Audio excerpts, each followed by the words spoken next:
datang di kabarinews.com. Saya John Uy dari San Francisco. Hari ini kami ada Pak William Wongso. Apa kabar Pak William Wongso? Baik John, baik. Confinement sudah 50 hari. 50 hari, wow. Ya, Lumayan lama ya. lumayan lama. Ya, sedikit cuman ke kantor. Kebetulan kantor dekat di sini. Paling setengah hari balik lagi, cuman beberapa kali. Sepertinya sama dengan saya juga, confinement. Ya, Kebanyakan di rumah. kebanyakan ada live chat apa itu. Betul. Boleh saya minta Pak William Wongso perkenalkan diri. Siapakah Pak William Wongso? Pendidikan perjalanan menjadi pakar kuliner di Indonesia dan juga di dunia. Mulai dari Malang, Pak. Tolong. Begini, saya bukan orang, pendidikan saya sebatas SMA. Tapi karena kebetulan, begini dulu, ayah saya mendidik, mengintroduction universal palate. Jadi kita tidak ditentukan harus makan apa, meskipun dia datangnya dari China.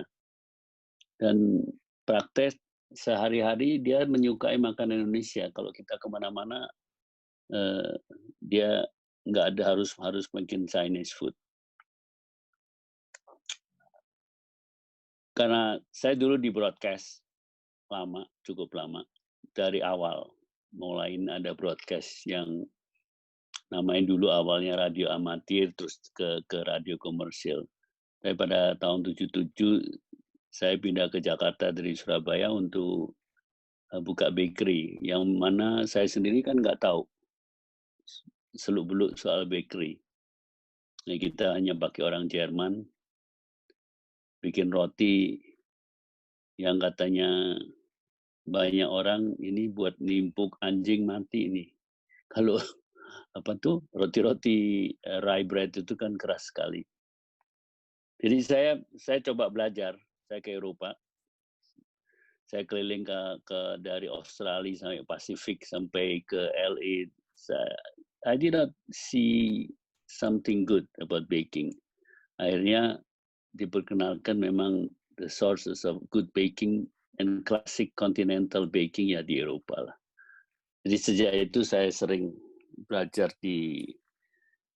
belajar baking di Eropa, juga tidak melalui akademis, lebih ke hands-on. In between, I like to eat. Jadi I taste a lot. Jadi my program dulu tuh kalau sebelum mau belajar baking ke satu tempat, biasanya saya datang 1 minggu sebelumnya. I taste around. Semua bakery saya coba. Saya punya tahu taste-nya seperti apa, sehingga pada saat belajar saya sudah mulai familiar. Then I became fast learner. Karena program itu. Tapi in between karena saya harus makan, saya juga taste some local specialty. Saya tanya chefnya, saya juga tidak lewat sekolah, tapi sering. Pada satu saat mungkin, dan saya suka fotografi juga waktu itu. Jadi saya sebenarnya I grew up, my dad is professional photographer. Dia pernah jadi fotograf pertamanya Soekarno. Jadi saya belajar fotografi sehingga karena saya memperhatikan makanan, I've been documenting traditional market for the last more than 40 years. Jadi saya waktu belajar di Eropa, saya belajar mengenai the culinary tradition.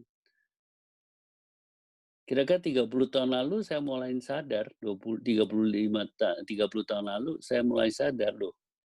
Kok banyak negara itu they preserve the tradition.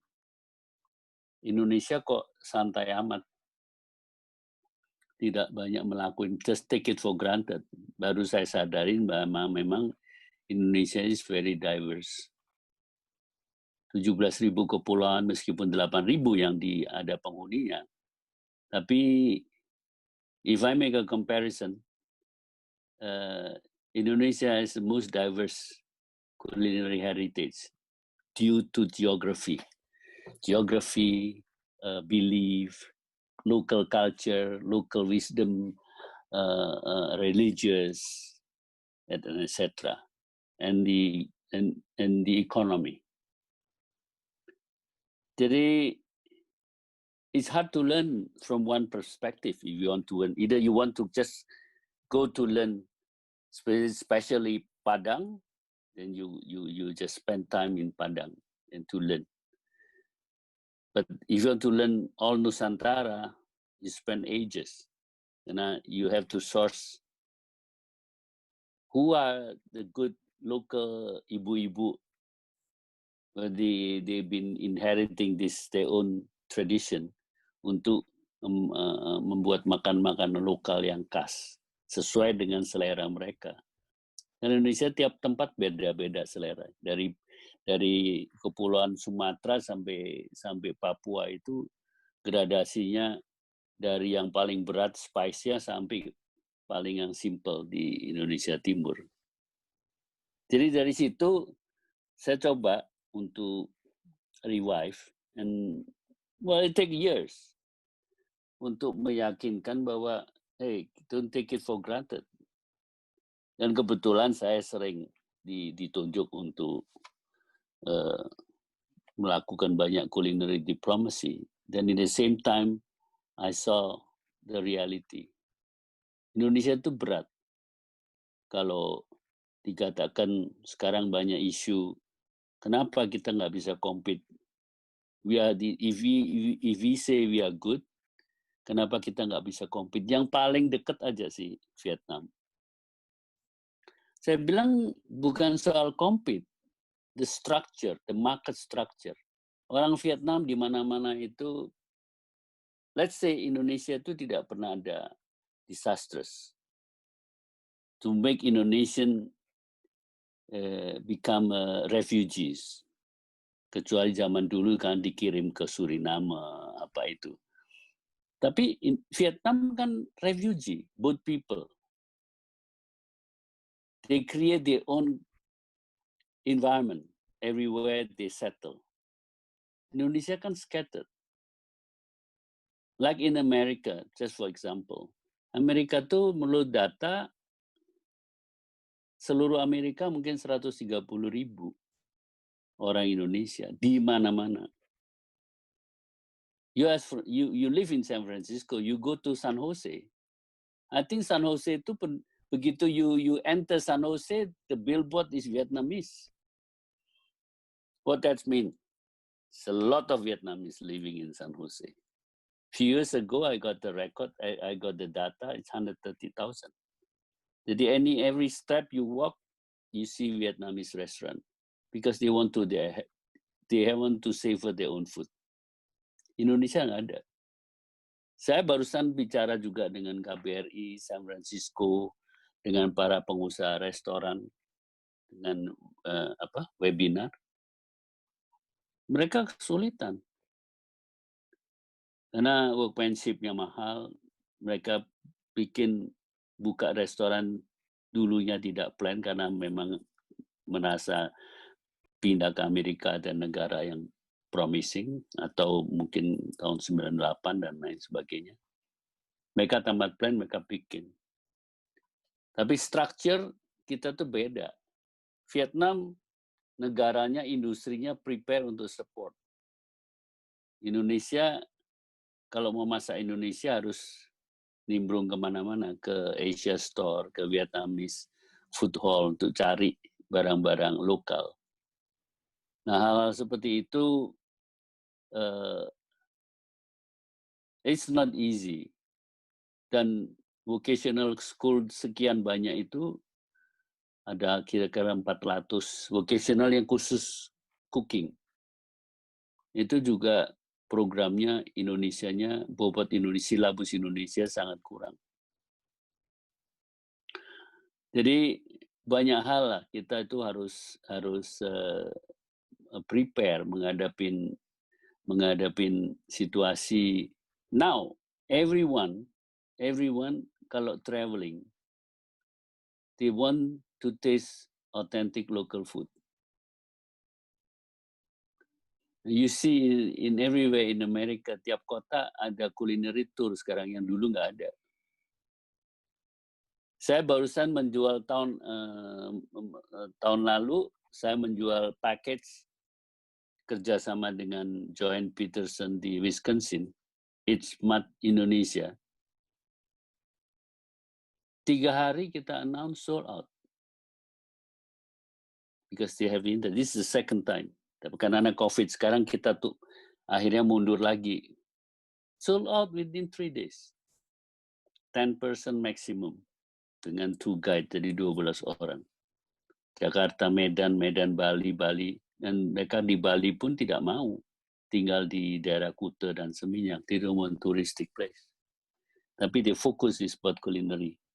Because the tradition, the heritage, the food culture, itu yang kita tunjukkan kepada mereka. Gitu. Nah, buat Indonesia itu penting. Tapi ya memang it's not easy again. Because a lot of people, they just cook. We're not enough to cook. Because when I do, kita kalau lagi culinary diplomacy, saya memperkenalkan itu, it's not the taste, but it's the food culture. From food culture, they appreciate. Kalau kita cuma sekedar ngasihin taste, dia bilang, okay, taste good. What next? The next question they always ask, where is Indonesian restaurant? There's no Indonesian, nggak ada restoran Indonesia di banyak tempat. Gitu. Jadi hal-hal seperti itu memang it needs a lot of effort untuk melakukan how we promote this culture. Culture, ya, food culture. The food culture is very complex. Tapi if you want to introduce taste, is very short term. Itu. Mungkin explain food culture itu, coba apa itu sebenarnya? Begini ya, kalau saya memasak to for the Indonesian food promotion abroad, I just cook, I bring the spices, and I let them taste. That's it. My question only, you like it? Does it taste good? The difference of food culture, I tell them, contoh rendang, the culture of Minangkabau. How many variety of rendang they have? Why? And process of cooking. Just for one example alone. And I can tell nobody, even from Western Sumatra, nobody they can ever have the opportunity to taste segala macam rendang. Kita baru ngomong soal rendang. Kita bicara di Indonesia itu, orang-orang tanya, what is Indonesian food? I said, there's no Indonesian food, but we have a region cooking. The differentiate. The culture, kita ngomong, contohnya nasi minyak dari Jambi. If you break down the structure, kalau kita hanya kasihkan cuma masak dari kitchen when we serve. This is the way how we serve. We show them, we break down why there are so many spices, why the spices is not grounded. They make the spice tea. Kalau tempat lain kan di ground pakai. Terus kenapa in the composition there's a ghee, there's a evaporated milk, there's a tomato paste. Whereas there's a pineapple. Karena itu culture-nya cross culture. Sriwijaya zaman dulu adalah the culture center for a lot of nation. Arab, India, Chinese, semua datang ke situ. Why Sichuan? Why di Batak they must cook with use Sichuan pepper? Yang belum bisa dijawab itu who came first? Sichuan pepper, the seed is from Batak, atau they introduce the Sichuan Sichuan Batu Batak. That is the we explain through the storytelling. It take more attention dibandingkan cuman kasih dia coba. Tapi salah satu tantangan Terus dari masakan Indonesia adalah banyak bumbu yang dipakai compare mungkin dibandingkan dengan Thai. tidak ada masalah karena sekarang begini, French cooking, Italian cooking tidak banyak pakai bumbu karena dia approach-nya beda. They express the sauce just to express the ingredient, the good ingredients. Indonesia banyak faktor to preserve the food. It's a local wisdom. Makanya saya perkenalkan Indonesia harus mengekspor bumbu-bumbu, memperkenalkan how to apply those bumbu to the local cooking. Just for instance, first zaman sekarang ini, saya belum pernah kesempatan ke Ekuador. Waktu itu saya mau ke Ekuador, akhirnya waktunya tidak tepat. Saya kepingin ke Ekuador untuk mengajar orang-orang Ekuador memasak guinea pig with variety of Indonesian spices. Karena the way they cook is very simple. I went to Africa. The African like Namibia, they like braai, they like barbecue. Why don't we introduce our bumbu apply to their barbecue? I did that. They love it. Tapi kan structure wise, where we can find these spices? Tidak ada yang import ke sana.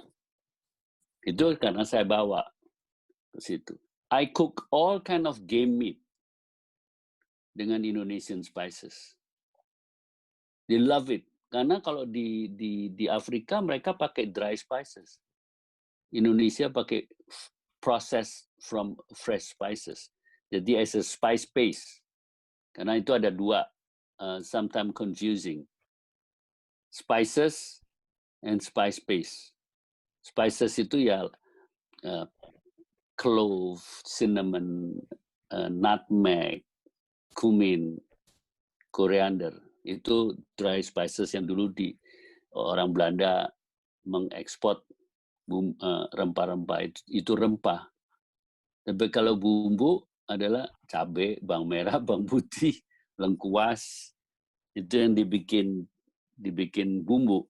Meskipun nanti dalamnya ada spices.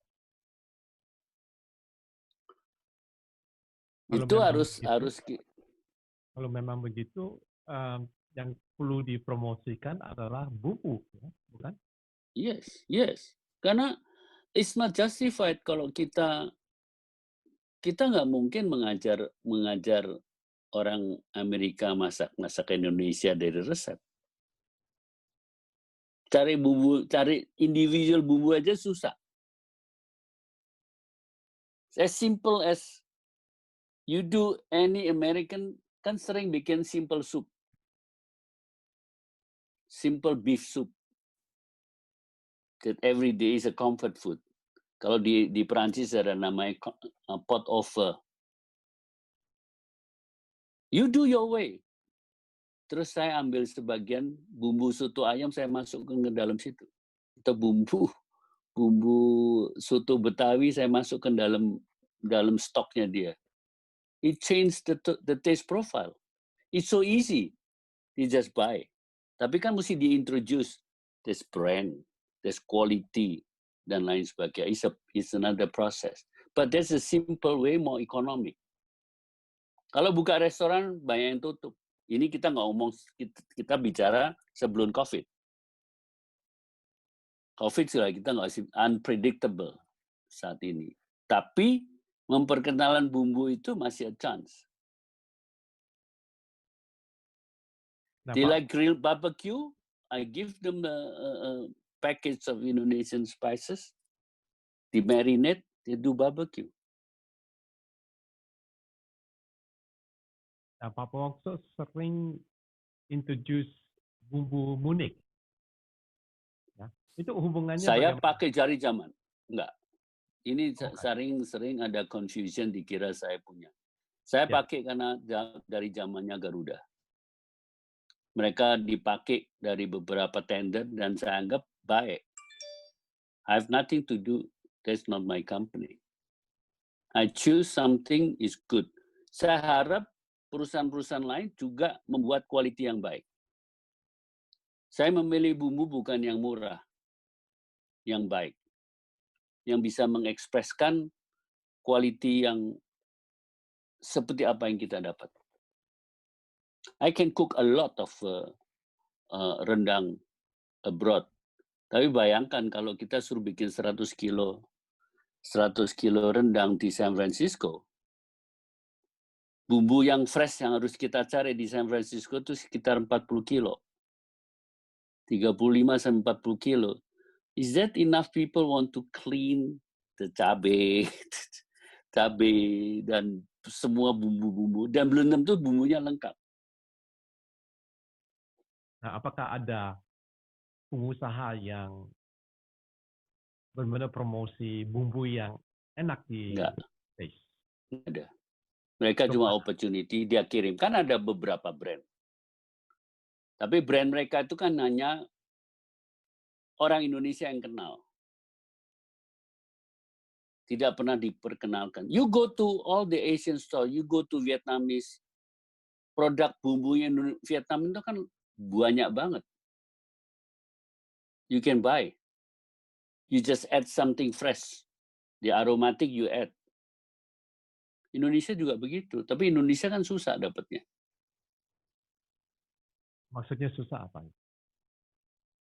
Mereka banyak yang nggak ekspor seperti bandingan Vietnam sama Thailand. Indonesia punya food export itu kan nggak gede.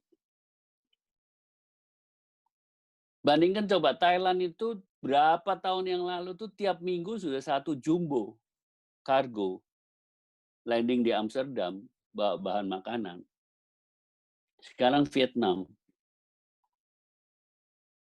airline-nya Vietnam itu bawa terus tuh bahan-bahan itu. Dan mereka certified. Nah Indonesia kan nggak bisa bawa agriculture product masuk ke Amerika. Tapi Thailand bisa.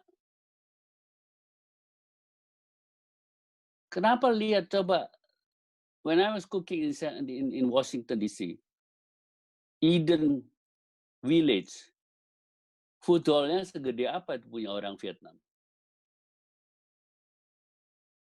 Gitu. Kita masuk sudah bahasa Vietnam mereka. Apa aja ada. Eden Village itu jadi yang bikin tahu sama bikin tahu sama apa itu beauty salon sama tax advisor semua di satu kompleks. Kenapa? Because they have enough market Vietnamese. Indonesia kan nggak bisa. Mungkin Indonesia bikin Eden segede Eden Village gitu. Yuk ke San Jose, mall-nya mall Vietnam. Mungkin Indonesia bikin mall di San Jose. Mayornya waktu itu, wakil mayor cewek Vietnam. The Vietnamese woman, girl. And after I met her, she said next year she raised for mayor. And they have 130,000. Indonesia paling 2.000. Akhirnya Indonesia yang nimbrung ke mereka gitu. Jadi I talk to a lot of restaurant owner when I'm traveling in US. Mereka suffernya kan marketnya sehingga mereka have to create Indonesian adapt to local taste. But it's also very interesting ya. Burmese restaurant lebih kenal daripada restoran Indonesia. Dan kalau kita Yeah, bandingkan populasi, it's be about just the same. So what happened there? karena the Burmese they migrate with the worker, with the family. They're hard worker. Dan they know their cooking. They know they're cooking.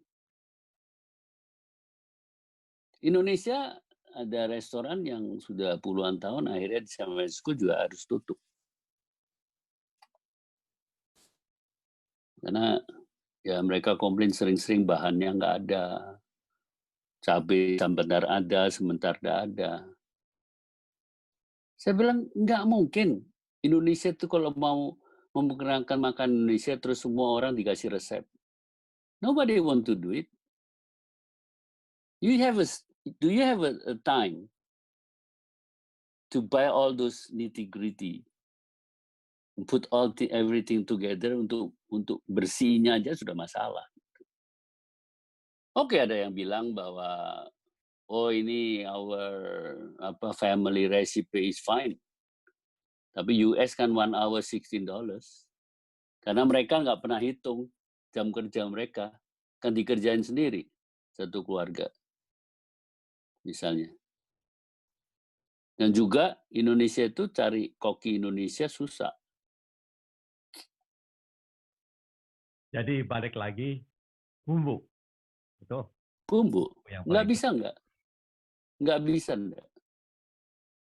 Dan sebenarnya kalau bumbu ya dibikin kayak Munich ya, itu tahan berapa lama itu?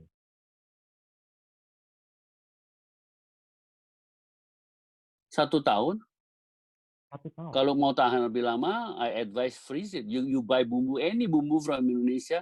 Saya selalu bicara, kalau pulang ke Indonesia, jadi orang-orang embassy teman, cari bumbu favoritnya masing-masing, dibawa, di frozen. Gitu. Now what's interesting also, rendang ya. Rendang, kita nggak perlu kulkas ya. Ini bisa bertahan beberapa hari, bukan? Kalau you sudah jadi rendang. Betul. Kalau sudah jadi rendang, karena moisture-nya udah hampir habis. Makanya saya bikin rendang itu, I'm teaching everywhere outside of Indonesia to apply, to introduce a technique buat situation that you only have 2 hands. Indonesia itu kita di rumah ada 10 hands. How to do rendang with 2 hands. Gimana itu? Gitu. Ya pakai alat. Pakai oven.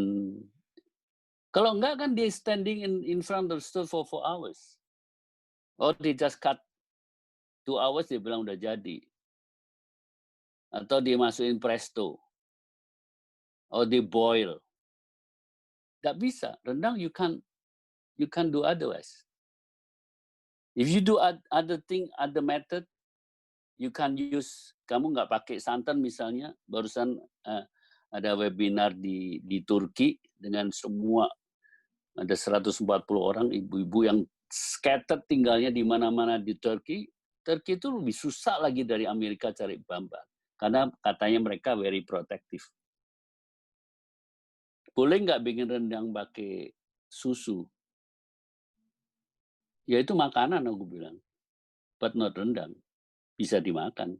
Dengan bumbu rendang nggak pakai santan, pakai susu, silakan aja. Ya jadi makanan. Tapi jangan klaim bahwa itu rendang. Iya toh. Ya, betul. Terus mulainya Pak William collaborate ya dengan Gordon Ramsay, bagaimana itu perjalanannya? I think kalau nggak salah saya di approach bulan September. Di approach bulan September, koordinasi katanya mau crossing Indonesia dari Tasmania sebelum ke India. Tapi mereka tanya di mana Indonesia? 117.000. Semua orang kalau ditanyain, kalau ke Indonesia mau ambil certain interest, dia bingung. 17,000 island, 34 province, where? With no time, saya bilang Western Sumatera. Dan saya kasih semua data. The culture, the diversity, the spirit, the food culture, the colors. 2 weeks mereka approve stop di mana, di ambil Western Sumatra. Saya masih ingat Oktober I have full month traveling ke Europe, dari Hungary saya terbang ke Atlanta saya terbang ke Paris untuk event. Terus saya pulang, tim dari Amerika datang untuk survei di Sumatera Barat. Top, termasuk John Kroll, the executive producer dari Nat-Geo, sama si Neil, itu program director. 8 orang datang untuk survei. Dan kita diundang makan oleh gubernur Sumatera Barat. Saya insist bahwa the opening has to be Bajamba. Itu spektakuler banget gitu. The procession, saya minta bahwa itu di-provide. Of course, they happy to do it. Dan banyak adventurers juga di situ. And then the scenario memang he was coming to Indonesia to look for me and learn about Western Sumatra cooking, especially rendang. Untuk itu. Terus itu National Geographic ya, itu bakal dirilisnya kapan itu? Mereka mulai rilis the Uncharted episode season 2 start I think in US from 7 June. Kalau nggak salah. Tapi yang Indonesia episode Indonesia tentang Sumatera 28 in US, 29 ya berarti kita 29. From 10 kalau di Jakarta 10 to 10 AM kan dia nanti di rerun pagi sama malam gitu. Tolong kasih pesan terakhir ke pemirsa Kabari untuk memajukan masakan Indonesia. Kita memang satu, kalau mau memperkenalkan makan Indonesia zaman sekarang ya, jangan sekarang, don't fool around. Do your best, but give the authentic taste. Jangan direkayasa. Sekarang bukan zamannya lagi. Everyone that I know, they want to explore the authenticity. Ya memang it's your own task and effort how to present authentic Indonesian food di luar negeri. Seperti di Turki, it's almost impossible. Saya bilang kalau negara begitu susah banget. Kecuali ya kembali lagi, dia harus cari bumbu favorit sendiri, bawa tiap kali kalau pulang Indonesia, bawa dari Indonesia. Terima kasih Pak William dan Sama-sama John. Ya, untuk sharing banyak informasi yang kita dapat dari sini. Dan untuk pemirsa Kabari, saya John Uy, sekian dulu, sampai berjumpa lagi. Terima kasih. Terima kasih. Selamat pagi di San Francisco. Thank you, John.